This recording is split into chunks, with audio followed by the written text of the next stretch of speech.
Hello दोस्तों, एक बार फिर हम हमारे YouTube channel reasonable study platform पर आपका स्वागत है। आज के इस वीडियो में हम पढ़ेंगे सर्वांग समता। तो आइए अपना वीडियो शुरू करते हैं। सर्वांग सम, सर्वांग सम का अर्थ है सर्व अंग सम।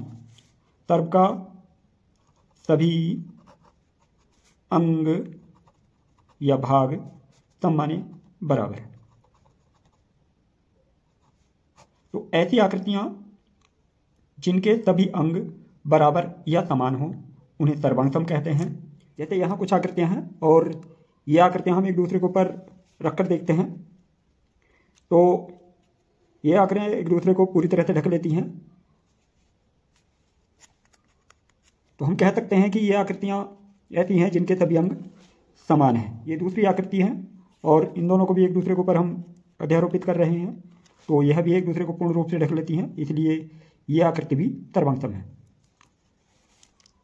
दो वस्तुओं के सर्वांग सम होने के ही इस गुण को सर्वांग समता कहते हैं और इसे इस चिन्ह द्वारा निरूपित करते हैं।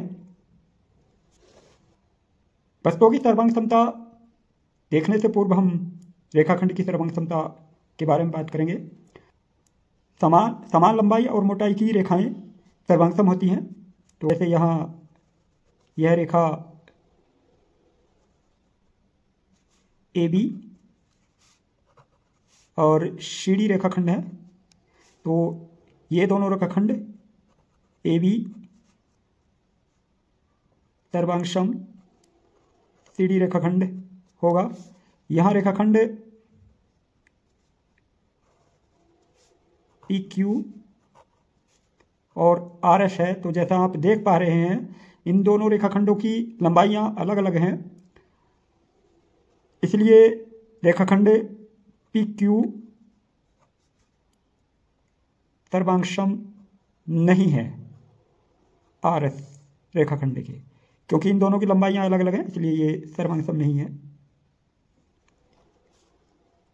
LM NO, जैसा आप देख रहे हैं दोनों रेखाखंडों की लंबाई तो समान है परंतु उनकी मोटाई समान नहीं है, इसलिए दोनों भी रेखाखंड सर्वांग सम नहीं होंगे। अर्थात LM रेखाखंड सर्वांग सम नहीं है रेखाखंड NO के। कोणों की सर्वांग समता, समान माप के कोण सर्वांग सम होते हैं। तो जैसा आप चित्र में देख पा रहे हैं कोण ABC 60 डिग्री है, कोण PQR भी 60 डिग्री है। यह आकार में छोटा है परंतु ये 60 डिग्री है। LMN ये आकार में बड़ा है परंतु ये भी 60 डिग्री है। तो जैसा दिया हुआ है कि समान माप के कोण सर्वांग सम होते हैं, तो अर्थात कोण ABC सर्वांग सम कोण PQR और PQR सर्वांग सम होगा LMN के। तो सर्वांग सम कोण LMN, परंतु कोण XYZ 47 डिग्री है। तो इनमें से कोई सा भी कोण 47 डिग्री नहीं है, इसलिए XYZ किसी भी कोण के सर्वांग सम नहीं होगा।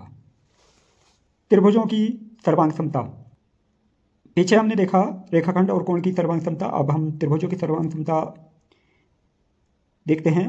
तो त्रिभुजों की सर्वांग समता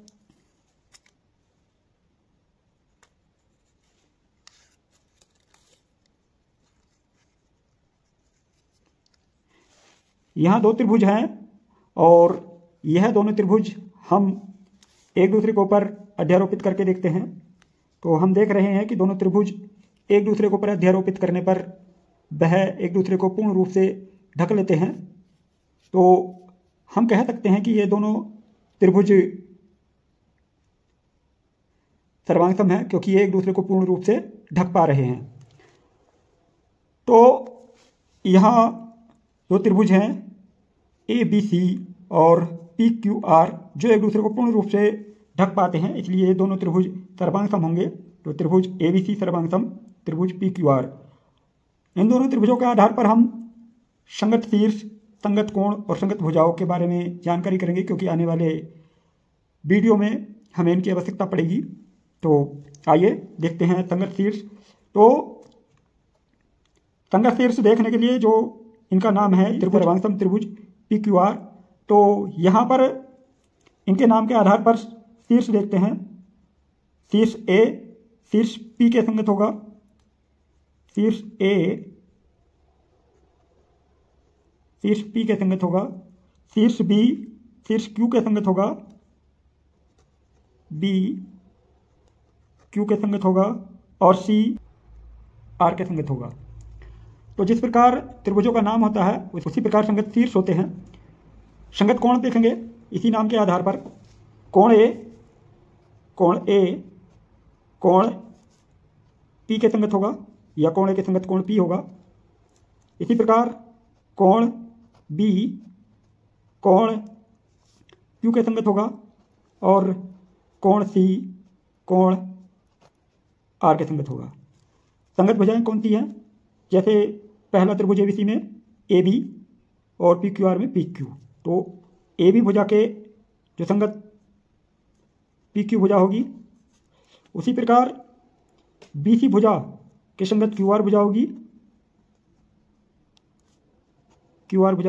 और AC भुजा के संगत PR भुजा होगी, AC के संगत PR भुजा होगी। हमने अभी त्रिभुज ABC और PQR में संगत कोण, संगत शीर्ष और संगत भुजाएं देखी हैं। यहाँ एक उदाहरण है, यदि त्रिभुज DEF सर्वांगसम त्रिभुज BCA हो तो त्रिभुज BCA के उन सभी भागों को लिखिए जो निम्नलिखित के संगत हों। कोण E के संगत त्रिभुज ABC में कौन सा भाग होगा? तो कोण E यहाँ मिडिल में है, तो त्रिभुज BCA के मिडिल में C है, तो कोण E के जो संगत कोण होगा वह कोण C होगा। कोण F के संगत यहाँ अंत में F आ रहा है, तो यहाँ भी अंत में A, तो कोण F के संगत कोण A होगा। इसी प्रकार रेखाखंड EF के संगत, तो रेखाखंड EF DEF में अंत में आ रहा है, तो यहाँ BCA में अंत में आएगा, तो इसका जो संगत कोण EF के संगत कोण होगा वह CA होगा। रेखाखंड DF के संगत DF, तो यहाँ भी DF के संगत होगा BA रेखाखंड। यदि आपको हमारा यह वीडियो पसंद आया हो तो वीडियो को ज़्यादा से ज़्यादा लाइक और शेयर कीजिए तथा ऐसी वीडियो देखने के लिए हमारे YouTube चैनल को सब्सक्राइब कीजिए। धन्यवाद।